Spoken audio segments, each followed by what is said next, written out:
God aften og velkommen til TV-avisen. Skal du med bus, tog eller metro? Ja, så skal du desværre af med mange flere penge. Desværre. Der bliver mindre tid til ferier, mindre tid til oplevelser og generelt bare mindre penge til at komme ud og have det sjovt. Men kan det nu også passe? Kan man ikke presse en ferie ud af præcis samme pris, som vi betaler for de her billetter? Det har jeg tænkt mig at finde ud af.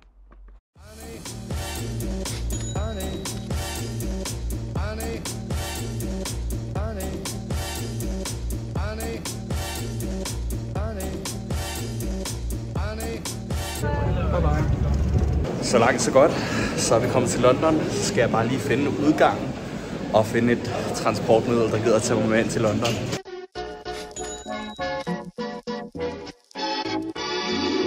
Så kom jeg endelig ind til London efter cirka en times kørsel med bus.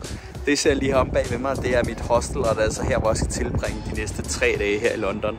Hostelet kostede 9 pund, eller det der svarer til cirka 90 kroner per nat, hvilket jeg synes er en rimelig god deal. Nu vil jeg tage ud og udforske London, inden det begynder at blive mørkt her lidt senere i eftermiddag.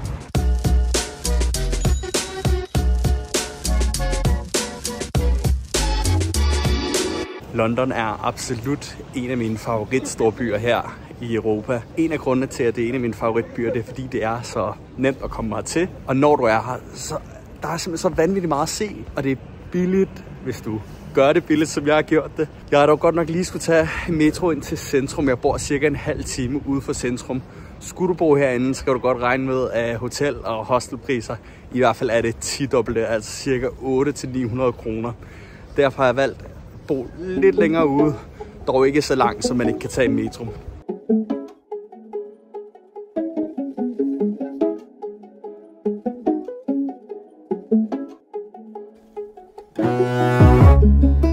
Et sted, jeg synes, der er en lille smule sjovt at besøge, det er den her bro, som I ser lige heromme bag ved mig. Hvis jeg er en lille smule filminteresseret, så har jeg måske set den i en af de nyere James Bond-film, hvor Daniel Craig er med. Så vidt jeg ved, så skulle han løbe over den her bro hen til den her parlamentsbygning, som det lidt ligner. Og så kan jeg ikke huske, hvad der ellers skal i filmen. Men det skulle i hvert fald være optaget her. Det er sådan et rimelig kendt sted at gå over. Ikke på grund af filmen, men på grund af, at der er ret god udsigt ud over den her flod, som er Themsen. Kan det passe? Jeg er ikke sikker, okay. Nå, nu vil jeg i hvert fald rette videre.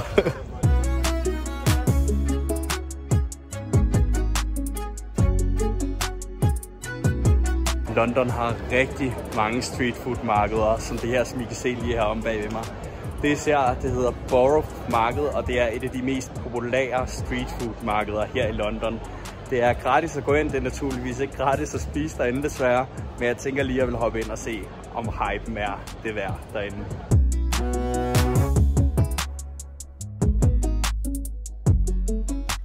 Hold da op i markedet, det er altså helt klart et besøg værd, hvis I nu kommer til London en eller anden dag.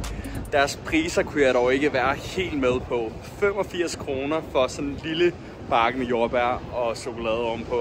Og deres mad derinde var endnu dyrere. Jeg skulle nok af med lidt over 200-300 kroner for at få en lille smule mad og noget drikkevarer til.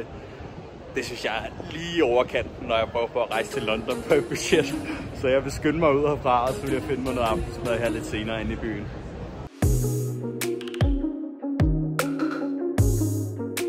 Som I kan se om bag ved mig, så er det altså efterhånden begyndt at blive mørkt, på trods af at klokken den kun er 4 om eftermiddagen her i London. Inden jeg tager hjem, så har jeg dog lige besluttet mig for at besøge de 2 sidste steder for i dag. Et af de steder, det er Tower Bridge, som I ser lige heromme bag ved mig. Det er nok et af de mest populære steder at besøge her i London. Der var en lokal guide, som bor her i London, som skrev til mig her lidt tidligere over Facebook og fortalte mig, at hvis jeg skulle over til Tower Bridge, så måtte jeg ikke undgå at besøge det her sted, som hun har anbefalet mig, som ligger under Tower Bridge, som altså efter sigende skulle have en bedre udsigt ud over Tower Bridge, end at stå herfra, hvor jeg står nu. Så det tænker jeg at rende over til nu, og så vil jeg naturligvis dele lokationen med jer. Jeg er nu passeret Tower Bridge, som I kan se lige heromme bag ved mig. Og lige her skulle indgangen altså være til det her lidt skjulte sted at se Tower Bridge fra. Så lad os gå ind og så se, om det er hypen værd, tænker jeg.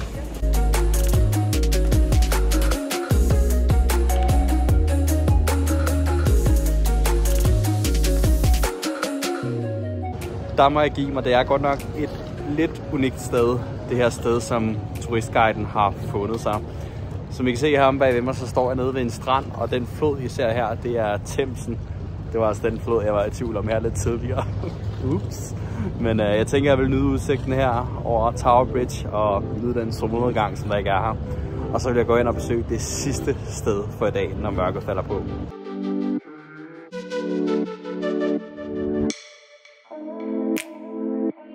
Jeg har set online, at der er det her tårn med navn Sky Garden, som efter sigende skulle være et gratis observationsdæk her i London.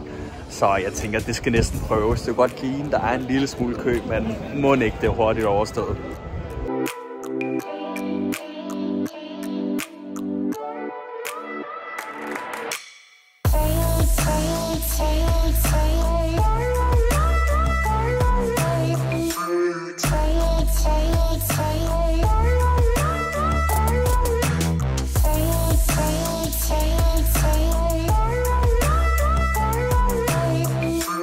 Det var godt nok en fed oplevelse at være oppe i Sky Garden. Det er altså en klar anbefaling, hvis I kommer til London en dag. Nu vil jeg rende rundt på det her street food marked og se, om jeg kan finde mig et eller andet til aftensmad. Når jeg har fået mig noget at spise, så skal jeg bare direkte hjem til mit hostel på hovedet i seng. Jeg kan godt mærke, at jeg er rimelig udmattet efter 12 timers oplevelser her i London. Jeg tror det lader være, men det kan godt udmatte en at være på ferie.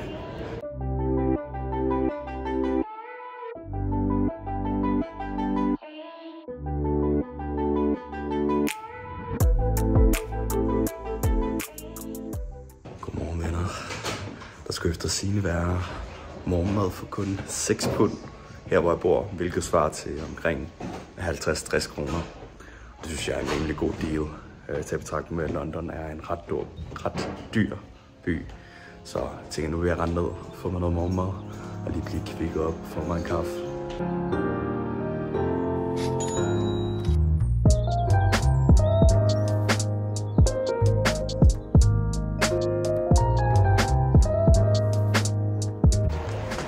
Klokken den er kun lige passeret 7:30 om morgenen. Det er altså sjældent, jeg er så tidligt op.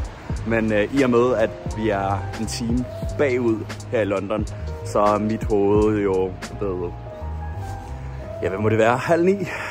Så jeg tænker bare, det er op og i gang. Kom ud og opleve en masse i dag.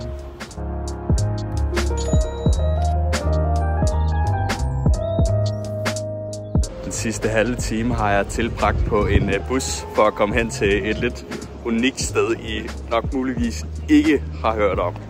Så det glæder jeg mig lidt til at vise jer.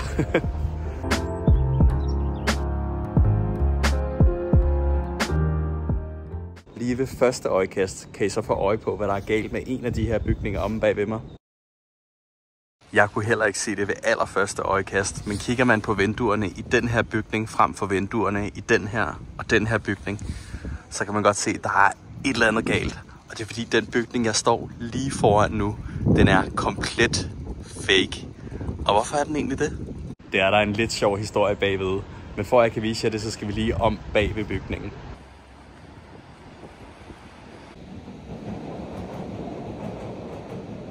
Tilbage i 1860, der skulle London udvide sin undergrundsbane, altså deres metro. Derfor var der desværre en hel masse bygninger, som måtte lade livet her blandt de her bygninger, som jeg står heromme bagved.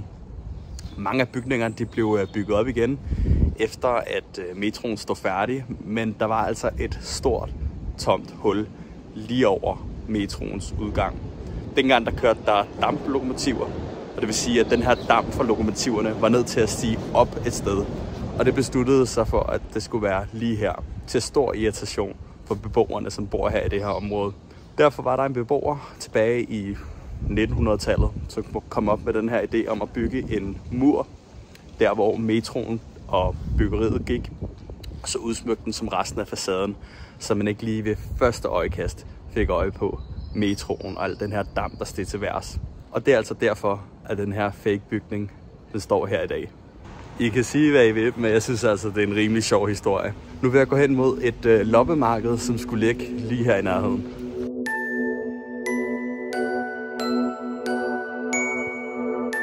Jeg begynder nu så småt at nærme mig loppemarkedet, tror jeg i hvert fald. Jeg har havnet i sådan en rigtig hyggelig del af London.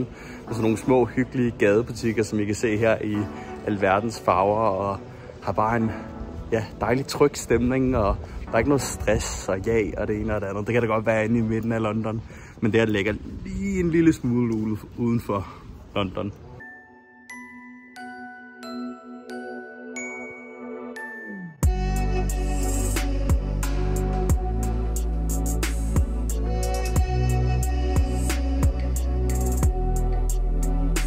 Jeg tror, jeg har fundet loppemarkedet. Det er godt nok ikke lige så stort, som jeg havde regnet med, men jeg tror, at det er det her, der ligger under broen, der har været snak om.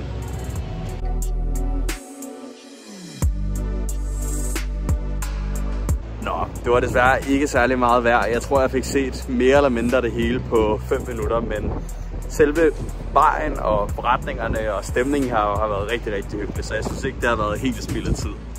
Nu vil jeg gå ind mod Londons bymidte. Det tager nok cirka en times gågang. Alt imens jeg har en god podcast i ørerne.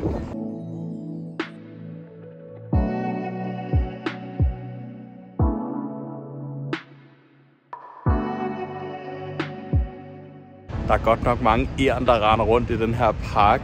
Jeg stod lige og beundrede nogle af dem. Og så lige pludselig kunne jeg mærke noget på mine ben. Og først tænkte jeg, hvad er det? Og så var det bare et æren.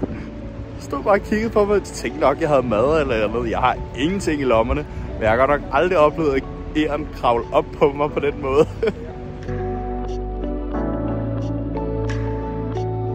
Jeg har gået cirka en halv times tid fra mit sidste stop hen til et område, der hedder Mayfair. Og lige ud fra hvad jeg kan se, så tror jeg, det er de riges legeplads. Prøv lige at se nogle biler, der holder herinde. Og det er altså bare hverdagskost på den her gade. Der var adskillige luksusbilforretninger ned ad gaden med Ferrari og Rolls Royce og det ene og det andet på display. Jeg tror, at der er rigtig mange rige, der bor her.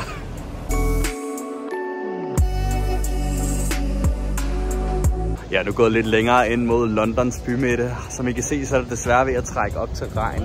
Jeg håber dog ikke, det begynder at regne. Det vil lidt spolere mine planer. Som jeg også kan se lige om bagved mig, så befinder jeg mig ved Big Ben. Jeg havde egentlig tænkt mig at tage nogle fede videoskud til jer over på den anden side af broen. Men der er altid proppet med turister. Så derfor vil jeg vise jer et lidt skjult sted, hvor I kan tage jeres Instagram-billeder i stedet for. Jeg ved ikke, om I kan se det, men over på den anden side af broen, der er der en hel masse turister i fuld gang med at tage deres Instagram-billeder af Big Ben. Går I derimod over på den anden side af broen, hvor jeg står lige nu, og ned forbi den her forretning, så kommer I ned til et endnu federe sted at tage billeder af Big Ben.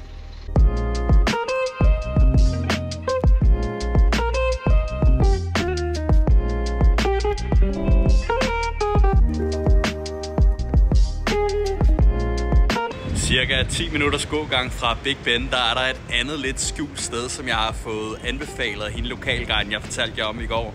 Det skulle efter sigende være et sted, hvor alle de lokale graffiti-kunstnere skulle komme under sådan en tunnel, der går under en togbane her i London. Og der skulle være rimelig meget kunst at kigge på. Man må også godt selv tegne på væggene. Altså det er ligesom bare et frirum, hvor alle kan komme og udtrykke deres kunst, hvis man kan kalde det det.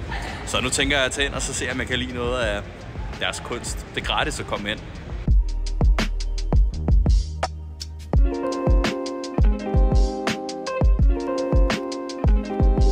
Det må jeg skulle give dem. Det er faktisk et overraskende fedt sted, det her.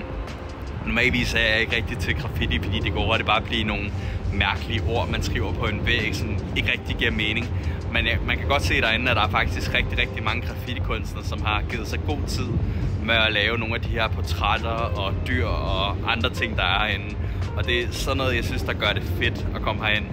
Stedet er hele tiden i forandring i og med, at det er frit at komme ind. Alle kan komme ind og tegne noget, hvis de har et eller andet på hjertet, eller tænker, her vil jeg lave mit næste projekt, næste kunstværk. Så hvis I kommer herind en dag, jeg er sikker på, at I nok ser nogle andre ting i og med, at mange af tingene bliver tegnet over, men i og med, at det er gratis at komme ind, så synes jeg næsten ikke, I skal miste det her sted, hvis I er lidt interesseret i graffiti-kunst.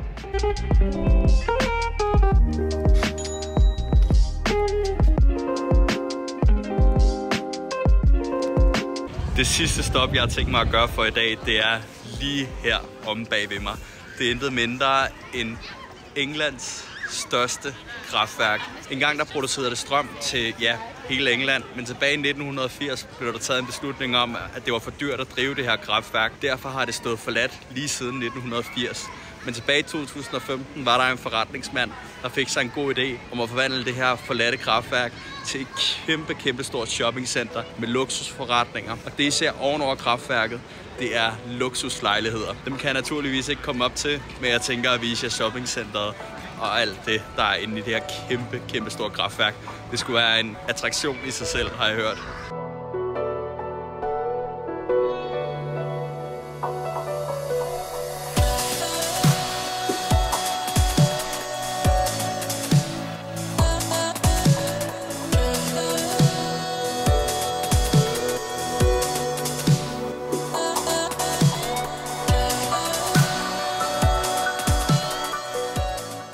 Det var godt nok en fed oplevelse at være inde og se det her store center. Det er altså ikke lige hver dag, man ser et store center, der er bygget ud fra et kraftværk. Nu vil jeg hoppe ned i metroen og ind mod noget, der hedder Camden Market, som ligger cirka en halv times kørsel væk herfra.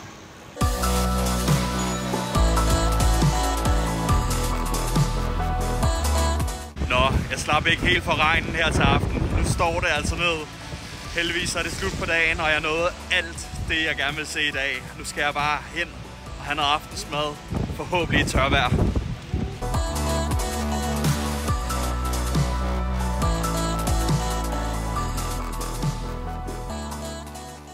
Camden Market består både af de her streetboder, som serverer mad, men det består altså også af sådan nogle små forretninger, der sælger diverse ting.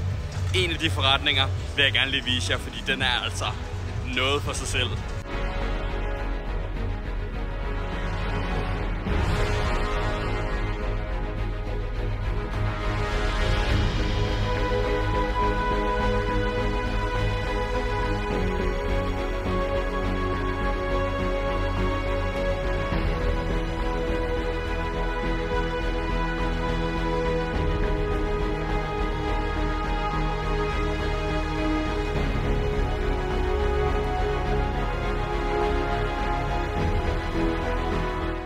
Hvad siger I til den forretning? Det er ikke lige, hvad man regner med, når man først kommer ind.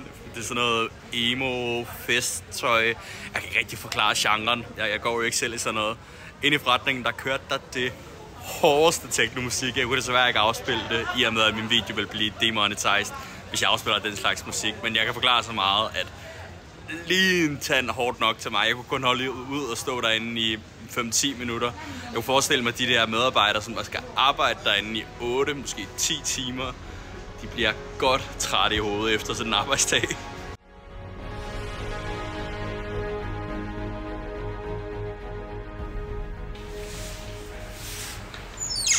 Ny dag, nye oplevelser. Jeg mener om, jeg er blevet ret positivt overrasket over, hvor meget der rent faktisk er gratis her i London. De ting, der koster penge, de koster til gengæld også rigtig mange penge. Jeg er blevet overrasket over, hvor dyr maden er. Heldigvis så har jeg kommet med nogle sparetips, så I kan spare lidt penge. Jeg vil starte dagen med at tage hen til en park, som ligger næsten en times kørsel væk fra London. Så den første stykke tid skal vi prøve på metro desværre.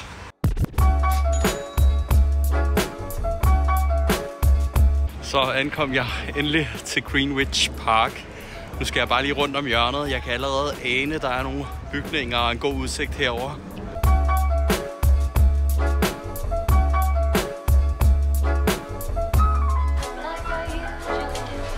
Der er simpelthen ingenting, der slår det britiske sprog.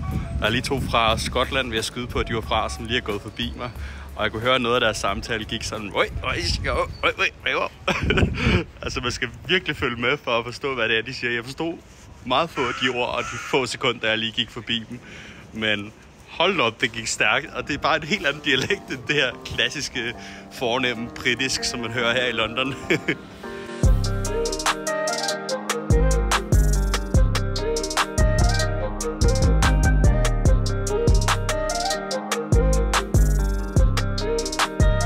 Det var godt nok rart med noget mad. Jeg fandt et sted, der hed Jolk.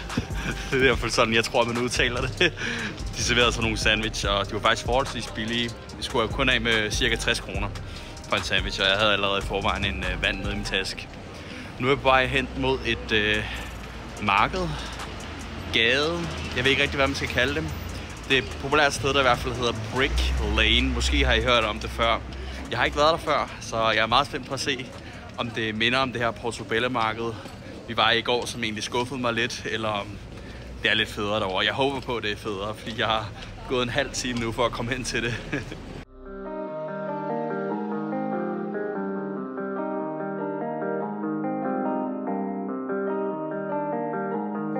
Nå, jeg er nu gået frem og tilbage på Brick Lane og efterhånden nået fra den ene ende til den anden ende.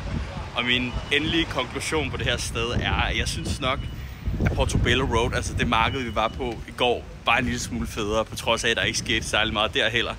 Men her er der altså endnu mere dødt. De få forretninger, som har åbent, det er sådan nogle vintage clothes, altså sådan brugt tøjsforretninger. Og det har ikke lige min interesse, hvis jeg skal være bundærlig. Så skulle jeg vælge imellem Brick Lane eller Portobello Market, så vil jeg helt klart vælge Portobello Market. Det er noget hyggeligere, og der er noget mere variation i forhold til de forretninger, der er der.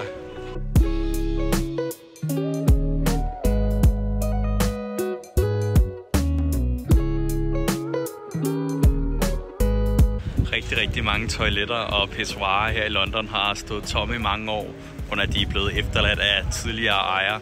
Så det har egentlig bare stået og forfaldet med tiden. Men tilbage i 2018 var der 2 iværksættere, som fik en idé om at forvandle et af de her forladte pissoirer om til en lille bitte café. Og det er det, som I ser lige heromme bagved mig. Så jeg tænker, lad os tage ned, få en kaffe og tage et kig på, hvor flot de har lavet det.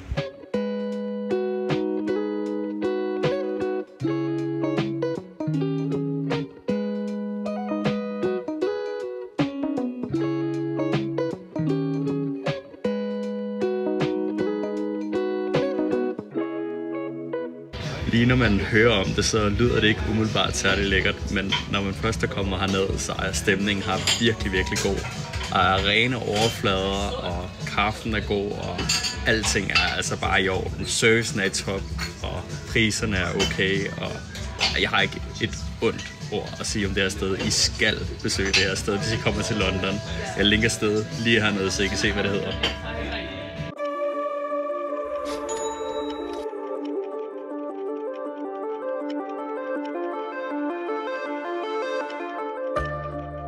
Jeg er nu ret rundt i Londons gader de sidste 2-3 timer, og som I måske kan få øje på om bagved mig, så begynder det nu så småt at blive mørkt. Jeg er på vej ind mod noget, der hedder Piccadilly Circus, som ligesom er Londons svar på New Yorks Times Square, bare en lang mindre udgave. Som regel om aftenen, så sker der altid en hel masse derinde. Som regel er der nogle street performer, der er i fuld gang med at lave alt muligt sjov ballade. Når jeg nu har set lidt på det, så tænker jeg at finde mig noget aftensmad og komme hjem til mit hostel. Jeg kunne godt tænke mig at gennemgå, hvor mange penge jeg egentlig har brugt på den her tur. Jeg er selv ret nysgerrig på, om jeg kommer over de her 1100 kroner, som jeg helst vil undgå. Men lad os sammen finde ud af det, når jeg kommer hjem til mit hostel igen.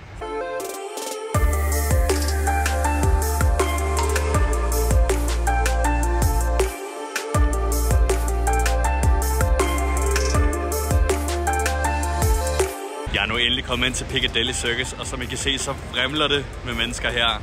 Selve hovedattraktionen her, det må helt klart være den her skærm, som I ser heromme bagved mig. Den lyser simpelthen hele pladsen op. Selve skærmen er i 4K-kvalitet, og den har kostet mere end 3 millioner kroner at bygge. Og det står knivskarpt. Jeg må sige, det er ret vildt at kigge på.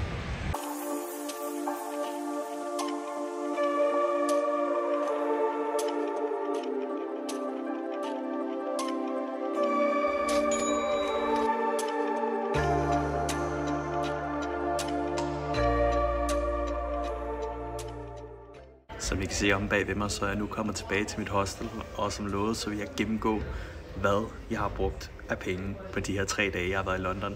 Jeg har derfor skrevet den her sticky note og kommet frem til, hvad jeg samlet set har brugt. Men jeg vil starte med at gennemgå hver ting, hver for sig, så I kan få en idé om, hvad de forskellige ting koster. Jeg har betalt 304 kroner for fly tur-retur fra København til Stansted Lufthavn med Ryanair. Jeg har betalt 263 kroner for 3 overnatninger på det her hostel. Jeg har betalt 147 per vej med en lufthavnsbus fra Stansted Lufthavn til centrum af London. Det vil sige 294 kroner alt i alt tur-retur. Jeg har betalt 217 kroner for metro og andet offentlig transport i de her 3 dage, jeg har været i London. Og afslutningsvis så har jeg brugt 163 kroner på morgenmad på det her hostel, jeg bor på hver morgen. Samlet set giver det 1.200 og 46 kroner. Det er lidt over budget, som I sikkert kan høre. Og for at være helt ærlig, så tror jeg ikke, det kan gøres meget billigere. Jeg har sparet så vidt som muligt der, hvor jeg kan. Jeg har ikke inkluderet mange af de spisesteder, jeg har taget ud på, fordi at jeg kunne regne ud, at det vil blive alt for meget. Og det kan også variere meget, alt efter hvordan I kan lide at rejse. Hvis I kan lide at tage ud på restauranter, bruge en masse penge på det, så synes jeg, I skal gøre det. Hvis I kan lide at køre budgetvenligt, ligesom jeg har kørt det, så synes jeg, I skal gøre det. I skal gøre selvfølgelig lige, hvad der passer jer bedst. Jeg har bare valgt at ekskludere de her udgifter fra det her regnestykke. Så de her 1.246 kroner, det er rejsedelen. Jeg håber, jeg kunne bruge den her video til et eller andet. Jeg synes, den har været sjov at lave i hvert fald. Har I nogle spørgsmål eller noget andet til mig, så skriv det heller gerne ned i kommentarerne. Så skal jeg svare på så mange af dem, som jeg kan. Kan I have det godt til vi ses igen.